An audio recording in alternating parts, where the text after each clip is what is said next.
হযরতে মুসা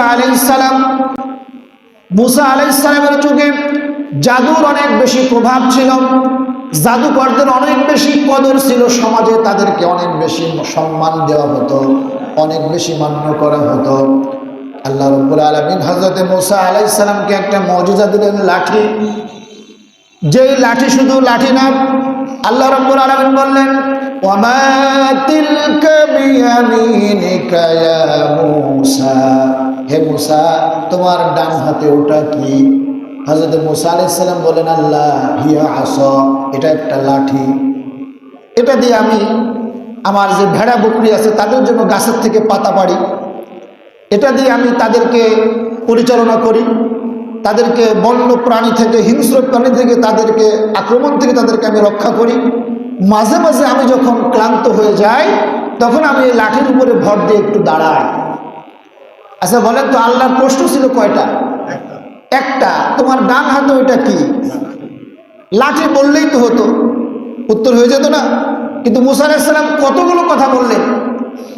এটার ব্যাপারটা হলো, আশিক যখন মাসুকের সঙ্গে মিলিত হয়, কথা বলে, তখন আশিক চিন্তা করে যে এই সময়টা যেন খুব তাড়াতাড়ি শেষ না হয়। এখানে আশিক হলেন হযরত মুসা আলাইহিস সালাম, আর মাসুক হচ্ছেন কে? আল্লাহ সুবহানাহু ওয়া তাআলা।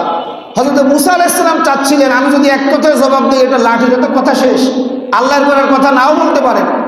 সুতরাং তিনি সময়টাকে একটু কন্টিনিউ করার জন্য, ডিউরেশনটা একটু লম্বা করার জন্য তিনি এটার একটা বিস্তারিত ব্যাখ্যা দিলেন।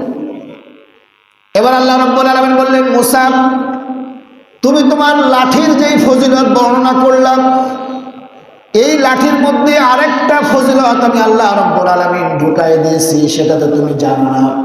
সেটা হলো তোমার হাতের লাঠিটা তুমি ছেড়ে দাও।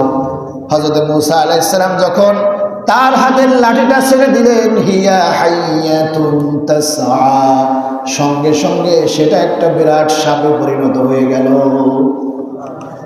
হযরত মুসা আলাইহিস সালাম ভয় পেয়ে গেলেন। স্বাভাবিক, আপনার হাতের লাঠি আপনি ছেড়ে দিলে যদি সাপ হয়ে যায় ভয় লাগবে না? কারণ মুসা আলাইহিস সালাম তিনি একজন মানুষ। আল্লাহ তাআলা বললেন, লা তাখাফ, ভয় পেও না, খুযহা ওয়ালা তাখাফ, ভয় পেও না, এটাকে ধরো। হযরত মুসা আলাইহিস সালাম, আল্লাহ তাআলা যখন বললেন ভয় পেও না, হযরত মুসা আলাইহিস সালামের কি ভয় পাওয়া উচিত? ভয় কি পাইছিলেন? ভয় পান নাই। তিনি ধরলেন, আবার সেটা কি হয়ে গেল? লাঠি হয়ে গেল। ফেরাউন তার যত জাদুকরেরা ছিল, দেশের মধ্যে যত প্রসিদ্ধ জাদুকরেরা ছিল, তাদেরকে ডেকে আনলো। মুসাকে সাইজ করতে হবে, নাউযুবিল্লাহি মিন যালিক। তো জাদুকরেরা এসে কেউ বানালো সিংহ, কেউ বাঘ, কেউ আরো বড় ধরনের হিংস্র কোনো প্রাণী, কেউ সরীসৃপ, এই ধরনের বড় বড় একটা প্রাণী তারা তাদের জাদুর মাধ্যমে বানিয়ে মুসা আলাইহিস সালামের চতুর্দিকে ছড়িয়ে দিলেন। হযরত মুসা আলাইহিস সালাম তিনি কি ভয় পেয়ে গেছিলেন? আল্লাহ রাব্বুল আলামিন ডেকে বললেন, মুসা ফেরাউনের এই বিশাল সাম্রাজ্যে, ফেরাউনের এই দাম্ভিকতার সামনে আমি আল্লাহ রাব্বুল আলামিন তোমাকে আমি একা একা ছেড়ে দেই নাই, তোমার সঙ্গে আমি আল্লাহ রাব্বুল আলামিন স্বয়ং রয়েছি। হে মুসা তোমার হাতের লাঠিটা তুমি ছেড়ে দাও। হযরত মুসা আলাইহিস সালাম তার হাতের লাঠিটা ছেড়ে দিলেন, সঙ্গে সঙ্গে সেটা তার লাঠির সাপ আকার ধারণ করলো, এবং সাপটা যখন হা করলো, ওই যে ফেরাউনের জাদুকরেরা যত হিংস্র প্রাণীগুলো জাদুর মাধ্যমে তৈরি করেছিল, একটা একটা করে মুসা আলাইহিস সালামের লাঠি মার্কা সাপের পেটের মধ্যে ঢুকতে লাগলো। সুবহানাল্লাহ।